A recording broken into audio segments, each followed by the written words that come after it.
Amafarashi yakundaga gukoreshwa mu ntambara za kera. Ifarashi yatojwe yari intwaro ikomeye. Iyo ingabo zabaga zifite amafarashi cyangwa amagare y'intambara, byateraga ubwoba ingabo z'umwanzi. Icyakora, amafarashi yagombaga gutozwa kugira ngo akoreshwe ku rugamba. Ubusanzwe, amafarashi ntagira ubutwari. Ifarashi itaratojwe neza ntacyo yamarira nyirayo ku rugamba. Kubera iki? Kubera ko ifite ubushobozi buhambaye bwo kureba no kumva, ikunze kwikanguza. Amaso y'ifarashi ashobora kureba mu mpande hafi ya zose.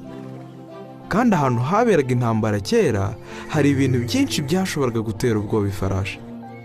Icyo nicyo cyatumaga rimwe na rimwe abazikoreshaga ku rugamba bazipfuka amaso. Nanone, buri gutwi kw'ifarashi gukoreshwa n'imikaya 16. Ifarashi ishobora guhindukiza amatwi yayo kugira ngo irusheho kumva neza. Ifarashi ishobora kumva urusaku ruteje akaga na mbere y'uko umuntu arwumva. Ifarashi yahiye ubwoba yashoboraga guteza akaga uyirwaniraho. Kera ingabo zabaga zihanganye zashoboraga gutera ubwoba amafarashi yabo bahanganye kugira ngo zicikemo igikuba. Ifarashi yatozwaga urugamba ite? Abazitozaga bazerekaga ibintu bisa n'ibibera ku rugamba cyangwa bakazumvisha urusaku nk'urwo zizahumvira. Buhoro buhoro, ifarashi yagendaga ishira ubwoba.